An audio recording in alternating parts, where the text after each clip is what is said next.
My name is Eleanor Halloway. I was married to Richard for 42 years, lived on the same patch of land outside Fox Bend, Oregon, and made peace with the idea that my life would end where it began among pear trees and the kind of silence only honest land can give you. 3 days ago, we buried my husband. And just yesterday, my son pulled the car onto a dirt road near the base of Iron Ridge, left the engine running, and said with that flat, measured voice he inherited from me, "This is where you get off." Mom. I remember the wind catching the edge of my coat as I stepped out. I remember the dust rising as he slammed the door behind me. I remember not crying. But this story doesn't start there. It starts with a casserole dish and a coffee mug that didn't belong to me. The day after Richard's funeral, I stood in our kitchen, staring at the clutter of sympathy half-eaten pies, flowers already wilting in their foil wraps, and a mug that said, "Best Grandpa Ever" in crooked black lettering. Lucas brought it. My son, the real estate analyst from Seattle who hadn't called in 5 months, but flew in first class to deliver a eulogy that made even the pastor blink. He said all the right things at the pulpit, but that mug, clean and smug on my counter, said everything else. He had no intention of staying. Neither did my daughter Erin. She'd cried at the grave, mascara bleeding into her scarf like someone in a made-for-TV drama. But by dinner time, she was scrolling Zillow listings and talking about how Mom really ought to be somewhere warmer, somewhere with support. Support. That's what they called it now. Back when Richard was sick, support meant changing his sheets, grinding his pills, and walking him out to the porch just so he could feel the breeze for 5 minutes before the pain made him shut down again. They missed all of that. But now that he was gone, they had plans. Big ones. And as I looked around my kitchen, I felt something settle in me. Not fear, not sadness, something harder, something cold, something that remembered, something they weren't ready for. The morning of Richard's funeral, the sky threatened rain but never followed through. It just hung there, gray, heavy, undecided, like everyone else. The ceremony was small, just as he'd wanted. No speeches beyond the pastor's, no fanfare, no slideshow of our life together. Just the sound of dirt hitting a pine casket and the distant hum of orchard bees. I stood between Lucas and Erin, though I might as well have stood alone. Lucas kept glancing at his phone, wrist flicking like a tick, as if timing something. Erin dabbed at her eyes with a tissue she'd pulled from a leather clutch that probably cost more than our first car. No one stayed long afterward, just the locals, some retired farmhands, a few neighbors from the ridge, and Pastor Lot. They offered polite condolences, casserole dishes, and stories about Richard's quiet kindness. How he once pulled a calf out of a ditch during a storm.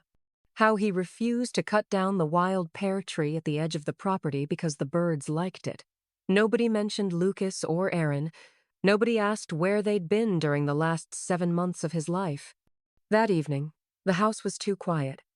Even the fridge seemed to hum differently, like it knew something had shifted.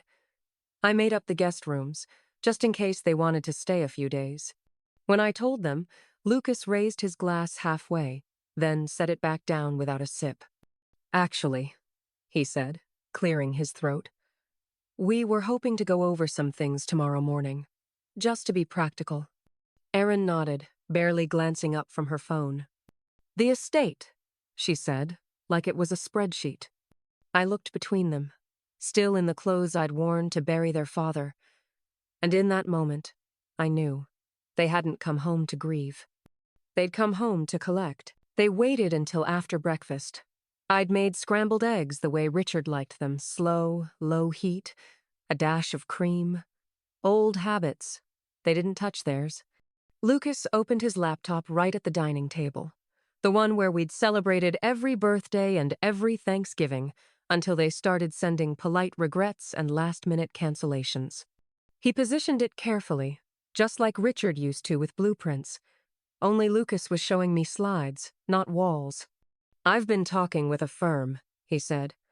Brightfields Group. They're interested in developing the property. Sustainable agriculture co-op meets private estate. It's very forward-thinking. He said all that like I was supposed to be impressed. Mom, Aaron added, this house is lovely, but it's a lot. Don't you think it's time you had help? Help? I let the word hang in the air like smoke. Lucas shifted, pulled up another tab financials. We ran the numbers. Between taxes, maintenance, and medical expenses, the farm isn't sustainable long-term. Brightfields is offering a strong buyout. 7 figures.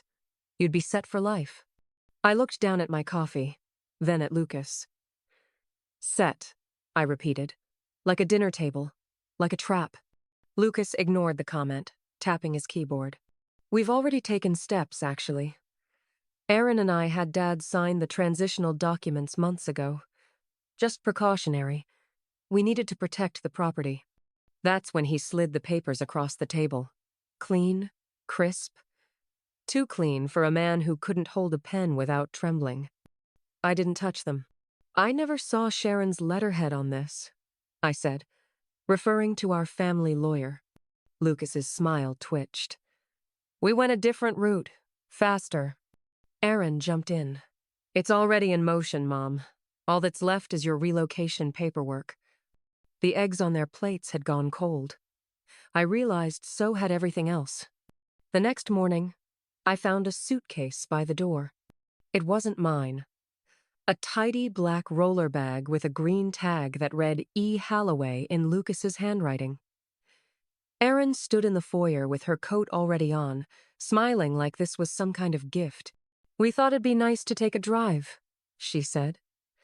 Show you Sunnygrove. It's a beautiful place, Mom. Trails, gardens, a community center with art classes and yoga. They even have a koi pond.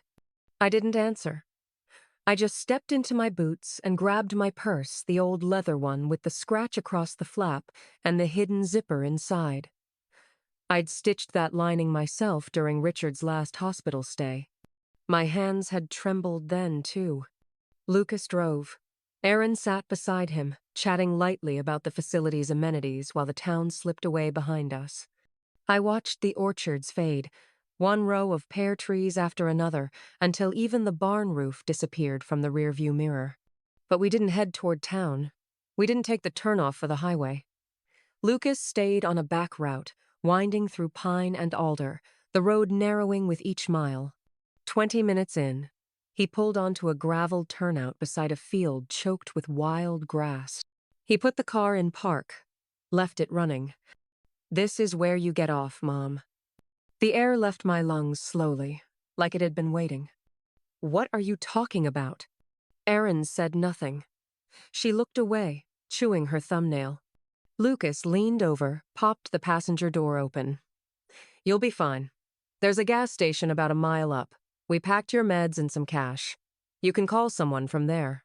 I stared at him, at the man who used to sit in my lap with skinned knees and stories about dinosaurs. There was no trace of that boy. Just a stranger, telling me to disappear. So I did. But not the way he expected. I stood there for a long moment after they drove away, gravel still settling where their tires had kicked up dust.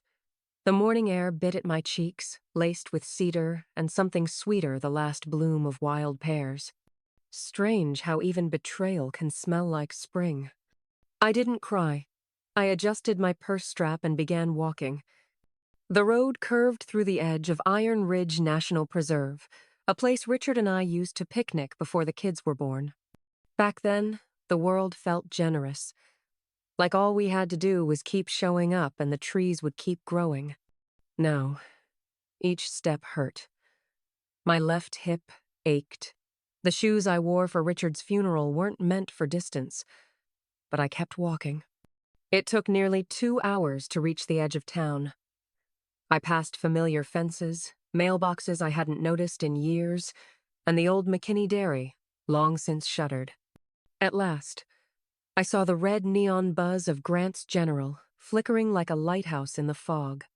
Inside, the air was stale with popcorn oil and pine cleaner. I must have looked like hell. Mrs. Halloway? The voice came from behind the counter. Tucker, the owner's son. Maybe 22. Are you okay? I straightened up and nodded once. Just need to use your phone. Honorable mine got left behind. He handed it over without another word. I dialed a number I hadn't used in months. Sharon Lee, our family attorney. She answered on the second ring. Sharon, it's Eleanor. Eleanor? Where have you been? I tried to reach you after the service. I've been detoured, I said. But I'm back, and I need you to meet me at your office. Today. I paused, glanced down at the hidden zipper inside my bag, fingers brushing the edge of the envelope tucked behind my pill case. And Sharon, I added, bring everything. Sharon's office still smelled like lemon oil and dry paper. She didn't waste time with small talk, just poured me a cup of weak coffee and shut the door. I reviewed the documents Lucas submitted, she said, sliding a folder across the desk. It's bad. The signature doesn't match Richard's last known samples, and none of it was filed through me. I pulled open my purse and retrieved the envelope. Inside was the original deed, 18 acres in my maiden name, purchased before Richard and I ever married. Land we never transferred, just kept tucked away like a safety net neither of us talked about. Sharon's eyes widened as she unfolded the deed. This includes the well, she whispered, and the main irrigation access. I nodded. It's the part Brightfields can't build without. That was my first thread. The second came with a call to Jasper Kane, a retired USDA compliance officer and an old friend of Richard's Prest. I told him what happened carefully, without tears, and asked him to look into zoning changes filed for our region. He called back 20 minutes later. The proposed development would cross into a conservation buffer, he said. If you still hold that land, you can challenge the permit directly. The third thread was local. I stopped by the Fox Bend Recorder, slid a business card to Talia McCoy, the editor, and the granddaughter of our old neighbor who Richard once helped fix a busted tractor in a thunderstorm. You want to run a story? She asked. On a land grab? I want to run a story on betrayal, I said, and on the people who mistake quiet women for weak ones. By sunset, the threads were knotted tight. Lucas and Aaron had taken everything for granted, the house, the orchard, even my silence. But they forgot one thing. I helped build every inch of this life. I remembered where the seams were. And now, I was pulling. They called that night Lucas first, then Aaron. I didn't answer the first 2 times. Let the third ring just long enough before picking up. Mom? Lucas's voice was tight, controlled. Where are you? Alive, I said, which is more than you counted on. There was silence. Then a crackle of speakerphone as Aaron's voice jumped in. We've been worried sick. We didn't know you'd actually walk all that way. No, I corrected, calm as winter frost. You didn't care if I walked, collapsed, or disappeared entirely. Come on, Mom, Lucas snapped. You're being dramatic. Am I? I asked. Or is it just inconvenient that I didn't vanish on cue? I let them squirm in the silence for a beat longer before laying it out. You have one chance. Withdraw the fraudulent will. Sign everything back to me, house, land, business, and I'll give you each $50,000. Clean break. No lawsuits, no charges. Lucas laughed. It sounded like he was trying too hard to sound amused. You think you can bluff us? The paperwork's solid. It's forged, I said. And Sharon is ready to testify under oath. I also spoke to zoning. You'll never get permits without my 18 acres. You don't want to start a war, Mom, Erin said, her voice thinner now. No, I replied. I didn't, but you did, on a gravel road in the middle of nowhere. They didn't answer. You have 24 hours, I said. After that, the deal is off, and I move forward with fraud charges and elder abuse claims. I hung up before they could respond. Sharon looked up from across the table, her legal pad already half filled with notes. They'll never agree, she said. I'm counting on it, I replied, because now I wasn't just building a defense. I was preparing to strike. The next morning, I was waiting on the courthouse steps when it opened.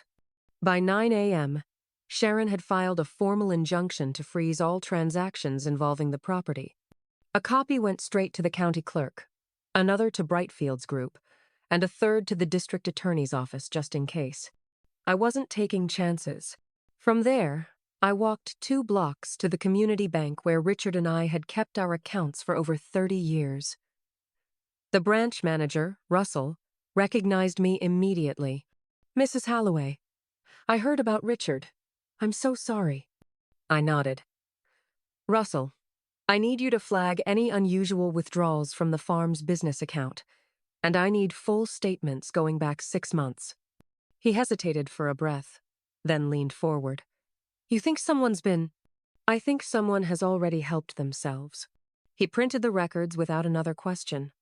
By noon, I had what I needed. A flagged transfer, $50,000, moved from the farm's reserve fund 3 days before Richard's funeral. Labeled Capital Restructuring, signed digitally by Lucas. It wasn't just fraud now. It was theft. I walked back toward Sharon's office, the folder tucked under my arm, heart steady. This wasn't about anger anymore. This was clarity. I passed the park where Erin used to play as a child, back when she insisted on being called Scout because she thought it sounded brave. I passed the church where Richard and I renewed our vows for our 25th anniversary. I passed the school where I used to run bake sales, help backstage at plays, kiss boo-boos in the nurse's office. This town had held our entire lives, and now it was holding me up. I pushed open Sharon's door, lifted the folder, and placed it on her desk. "They want a war," I said. "Let's show them how I fight." We met in Sharon's office just before 4. Lucas arrived first, jaw tight, sleeves rolled like he had something to prove. Erin followed, her makeup too perfect for someone who claimed to be devastated. She clutched a designer tote that didn't match her voice when she whispered, "Hi, Mom," like that single word might undo a roadside abandonment. I didn't say anything. Sharon handed them the documents, clear, direct, legally binding. "You'll sign here," she said, tapping each page. "Acknowledging that the prior will was fraudulent. You're relinquishing any and all claims to the property, the farm, and all associated assets." "This says we give up everything," Lucas said, flipping pages like he might find a loophole. "Yes," I said. "But you offered us money." "That was yesterday," I replied. "That offer expired." Erin's voice cracked. "Please. We panicked. We didn't mean for it to go this far." "You meant to take what didn't belong to you," I said. "You meant to erase me. Quietly. Cleanly." Lucas crossed his arms. "You'd really send your own kids to jail?" I met his eyes, steady as stone. "The woman who would have forgiven you died on Iron Ridge." He looked away first. Erin's hands trembled as she signed. Tears fell onto the page, smudging her name. Lucas followed, more grudging than broken. When they finished, Sharon collected the pages and slipped them into her folder without ceremony. "What happens now?" Erin asked. "Now," I said, "you leave Foxbend. I don't want to see either of you here again." Lucas opened his mouth, then shut it. Outside the window, the wind shifted. Clouds moved across the orchard ridge like slow bruises. For a moment, no one spoke. Then I stood, gathered my purse, walked past them both. They'd come to conquer, but they left empty. The house was waiting when I returned. Same worn porch steps, same creak in the third floorboard, same scent of wood smoke lingering from Richard's old flannel shirts, still folded in the bedroom dresser where I'd left them. But everything felt different. Not because it had changed, because I had. I moved slowly through each room, resetting what they'd disturbed. Lucas had left his laptop on the kitchen table, half a whiskey glass beside it. Erin had left her silk scarf balled up on the arm of the living room chair. I folded it carefully, set it in the donation bin. Upstairs, I found the closet doors flung open, drawers ransacked, like they'd still been searching, even after losing. In the hallway, I paused by the linen closet. Behind the shelf where we used to keep the winter blankets, I retrieved the small lockbox Richard and I had called Plan C. Inside was the final set of documents, account backups, deed verifications, and a handwritten letter he'd meant for me to open only if things went sideways. I didn't cry when I read it. I just nodded. We'd always known the orchard might outlive us. I hired a new operations manager the next day, Jenna Collins, daughter of one of our longtime orchardists. She'd studied sustainable agriculture at Oregon State and returned home right when I needed her most. I gave her full rein to modernize, but with one rule: never sell the land. We also started setting up the Richard Halloway Agricultural Fellowship, aimed at helping first-generation college students from rural Oregon study regenerative farming. It felt like something Richard would have loved. Something he would have written on a notepad at 5 a.m., barefoot in the kitchen, waiting for coffee to brew. For the first time in weeks, I slept through the night. The war was over, but the rebuilding had just begun. Summer came slow that year, like the land was still deciding whether to forgive us. The pear trees bloomed heavy branches, bowed with fruit so thick the limbs had to be braced. Jenna said it was the best harvest in over a decade. I told her it was the land's way of saying thank you. I started spending my evenings on the porch again, in the rocking chair Richard built for our 30th anniversary. It groaned the same way it always had. Familiar, honest, alive. Some nights I'd sip tea and listen to the wind cut through the orchard rows. Other times, I'd bring out the old ledger and sketch ideas for what came next: farm dinners in the barn, school programs, a co-op store run by locals. One evening, my phone buzzed, a number I didn't recognize. The message read, "Mom, I'm sorry. Please. Can we talk?" It was from Aaron. I didn't open the others, but I recognized the pattern. There had been 13 like it since the article in the Foxbend Recorder ran. The one where they printed the headline, "Widow Outwits Developer Scheme, Saves Family Farm." I deleted the message. Not out of spite, out of peace. Lucas never contacted me again. Word around town was his firm let him go after the forgery scandal. Erin lost her condo in California, the banks clawing back whatever money she'd used to prepay her new life. I didn't rejoice in their collapse. That's not justice. Justice is knowing I stopped them before they ruined something sacred. Justice is sitting here, watching the orchard glow under a lavender sky, knowing Richard's work and mine didn't die on that gravel road. It lived. It continues, and it will outlast us both. If you're listening, wondering what I would have done differently, here's your answer. I would have spoken up sooner. I would have trusted my instincts the first time they spoke over me like I wasn't in the room. But I'm speaking now, and the land is listening.